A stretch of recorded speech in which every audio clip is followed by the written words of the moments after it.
Hey everyone, it's Jessie from b.a.r.e Flower Farm, and we are just a few days away from moving from my townhouse setup to actually having a real house with land. So this is what my situation is looking like right now. I am hardening off all of these seedlings and hopefully getting some into the ground for when we move in a week, because temperatures are starting to get into the 50s. At night it's still 30s, but you know, there's a lot that we can do with the cool hardy annuals. But today I want to talk about dahlias. So I grew dahlias from seed. I bought some seed online, and a part of it was just because my soil is going to be really hard clay, and I just wasn't sure how much realistically I was going to be able to create in terms of beds, because I am also prioritizing my own vegetable garden too. That's really important for us and a reason why we wanted to get land. So I thought maybe let me grow some dahlias from seed, and that would allow me to try dahlias at a low cost way. I actually had a YouTube viewer reach out to me. She was really, really sweet and offered me some of her tubers. So I'm super excited for that. But in the meantime, here are some dahlias that I grew from seed. I literally bought the seed on Etsy because they were like sold out everywhere else. I was able to procure both Showtime and dinner plate type of varieties. Now, of course, one thing to remember is that dahlias, when you grow them from seed, they may not be true to the parent plant. So I might be getting something completely different from what the pictures show, but I could also be getting something very similar. And the only way that you can be sure of what you're going to get from a dahlia is if you are going to grow from a tuber.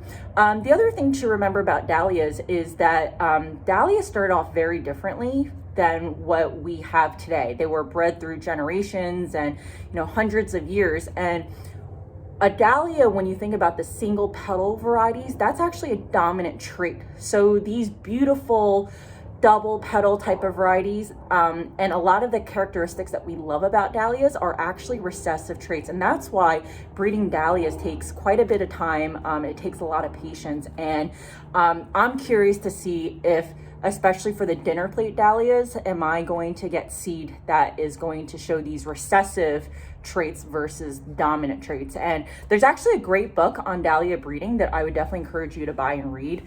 I read it and I learned a lot about dahlia genetics, and it really helps to explain or help set my expectations on what to expect.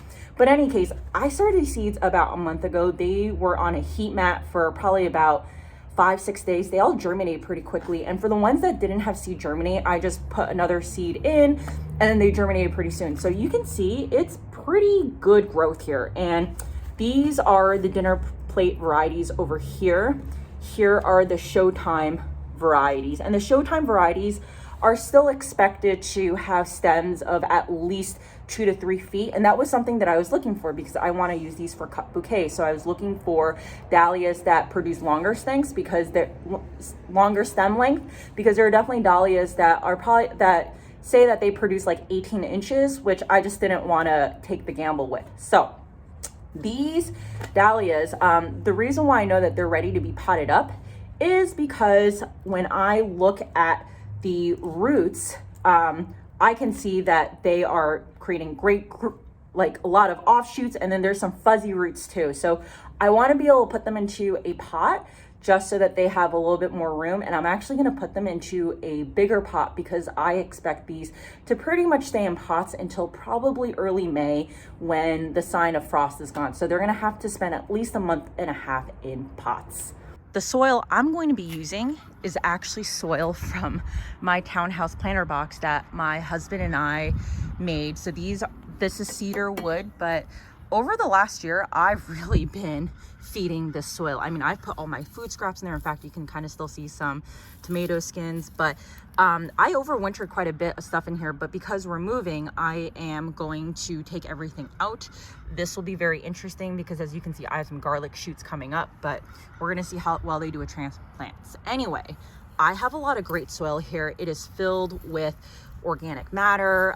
It is easy draining, so it's actually perfect for dahlia growth. And the other day when I was taking some soil out for some other stuff, I noticed that there were actually earthworms in here. So I'm super excited to see that they survived the winter.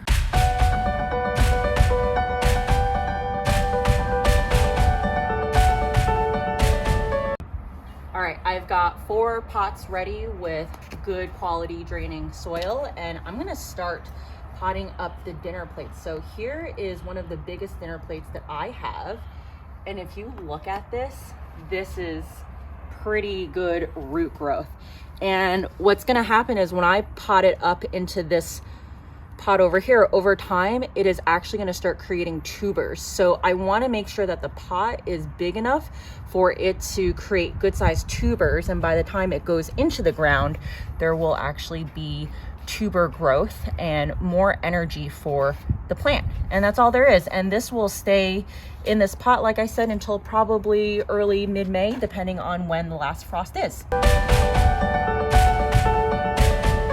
And that is it. I have these 4 potted up. I'm just gonna get them watered, and then I will keep them outside on days like today where it's like in the 50s right now, so they're getting good sunlight. And then on days where it's not as great, I'm gonna bring them back inside because this is still portable enough for me to put in my grow lights. And then typically I'll also keep them inside during the night. So stay tuned for progress updates.